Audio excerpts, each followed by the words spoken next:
T S এর এখানে অনেক অনেক কথাবার্তা বলা হচ্ছিল। আমি একটু এক ধরকা যাবো টিএস দের কাছে যে তারা এখানে কোথায় রয়েছে। টিম টিএস থেকে অবশ্যই এখানে সাপোর্ট আমরা আজকে দেখেছি, তবে বিগত ম্যাচটা খুব একটা টিএস দের ভালো যায়নি। আজকের ম্যাচে অবশ্যই এখানে দেখতে পাবো তারা কি করছে না করছে। ওয়েল, তারা রয়েছে আজকে ক্রস রোড এরিয়াতে, সেখানে স্কোয়াড রয়েছে। জুনায়েদ ইতিমধ্যে নকআউট হয়ে যাবে। হোসেনের এইচপি বেয়ার মিনিমাম ছিল, মিড কিটটা করে তিনি এবার বেরিয়ে পড়লেন তার টিমকে সাপোর্ট দেওয়ার জন্য। সেখান থেকে হামিমের এন্ট্রি, স্নাইপারের চার্জ, আর এক্সটার মারুফকে তার জায়গাটা বুঝিয়ে দিয়েছেন হামিম। এই ময়দান, এই ক্রস রোড, দ্য টিএস এর এন্ট্রি এরিয়া পরিগঠিত তারা এইখান থেকে শুরু করে।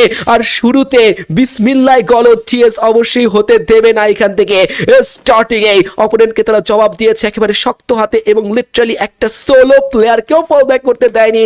আজকের পরিগঠিত প্রথম স্কোয়াড যারা এখানে এলিমিনেট হলো তারা টিএস দের হাতে, এবং এইটাই তাদের অডিয়েন্সের জন্য, এইটাই তাদের প্লেয়ারদের জন্য, তাদের এইটাই একটা সাইন যে তারা পরিগঠিতে আজকে চমৎকার কামব্যাক দেখাতে চলেছে। So let's go, they got the elimination point of 4।